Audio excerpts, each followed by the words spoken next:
सुंदर और घने बालों की अगर हम बात करते हैं तो सबसे पहले डिपेंड करता है हमारी डाइट कैसी होनी चाहिए। तो जब भी हमारी ये तो सबसे पहले हमको क्या करना है कि हमको पौष्टिक और संतुलित आहार लेना चाहिए अपने सुंदर बालों के लिए और उनको घने बनाने के लिए। तो मैं बहुत सारे ऐसी चीज़ें हैं जिनसे हमारे बाल सुंदर घने और काले हो सकते हैं। तो कुछ चीज़ों के बारे में मैं आपसे डिस्कस करूँगी जिसको लेने से बाल सुंदर घने और काले हो सकते हैं। तो हम कुछ चीज़ों की जो बात कर रहे थे तो उसमें सबसे पहले हम ऐड करते हैं पालक को। तो सब लोग जानते हैं कि जो पालक जो होते हैं उसमें विटामिन और आयरन तो प्रेजेंट होता है, साथ ही साथ उसमें देखा जाता है कि फॉलिक एसिड और भी प्रेजेंट होता है जिसकी वजह से हमारे बाल सुंदर हो सकते हैं। तो हमें पालक का सेवन कैसे करना है, तो पालक का जो जूस है वो भी हम पी सकते हैं, पालक की सब्जी खा सकते हैं। वरना दूसरा तरीका ये कि बहुत सारे लोग मेहंदी का यूज़ करते हैं अपने बालों में। तो हरी मेहंदी का जब भी हमें इस्तेमाल करना है तो उसमें हमें पालक के जूस को ऐड करना चाहिए। उसके बाद उसका लेप अगर हम बालों पर लगाते हैं और करीब 30 से 40 मिनट तक हमको रखना है। उसके बाद में बालों को धुलने के बाद आप देखेंगे खुद से ही कि बाल आपके बहुत ज़्यादा शाइन करने लगे हैं।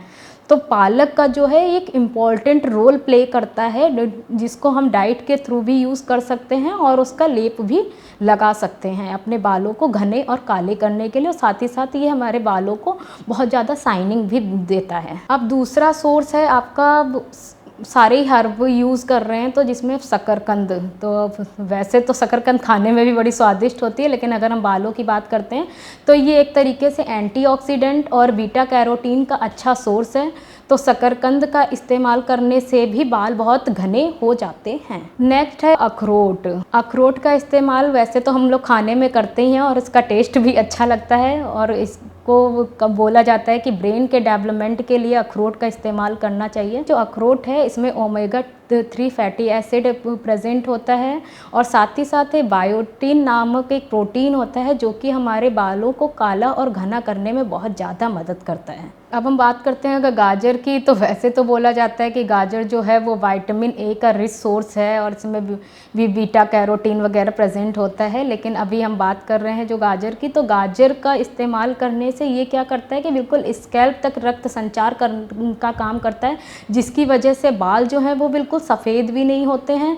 तो ऑब्वियस सी बात है किसी को भी बाल सफ़ेद अच्छे नहीं लगेंगे, तो गाजर का जो रोल है वो बहुत अच्छा है। तो हमें अपने बालों को काला और घना करने के लिए और सफ़ेदी से बचाने के लिए गाजर का लगातार इस्तेमाल करते रहना चाहिए। अब बात करते हैं अंडे की। मोस्टली मुझे पता है लोगों को अंडे के बारे में ज़्यादा ही पता है कि बालों में लगाना चाहिए तो शाइनिंग आती है, लेकिन मैं आपको बता दूं कि अंडे में प्रोटीन के साथ साथ में आयरन, जिंक और सेलेनियम भी प्रेजेंट होता है जो कि हमारे बालों को घना करने में और शाइन करने में बहुत ज़्यादा हेल्प करता है। तो अंडा जो है वो बहुत अच्छा सोर्स है, प्रोटीन का भी बहुत अच्छा सोर्स माना जाता है अंडा। अब नेक्स्ट सोर्स है बादाम। बोला जाता है कि एनर्जी लेवल को इंक्रीज़ करने के लिए बादाम को सोख करके लेना चाहिए, और क्योंकि बादाम में सल्फर आयरन प्रेजेंट होता है और अगर बादाम को 2-3 चम्मच दूध के साथ में मिलाकर लगाया जाए तो उससे बालों की जो अंदर की त्वचा है वो तो अच्छी होती ही होती है, साथ ही बाल जो हैं वो अच्छे घने काले और एकदम चमकने लगते हैं। तो बादाम का इस्तेमाल और बादाम के तेल का भी इस्तेमाल लोग ज़्यादातर करते हैं इसीलिए।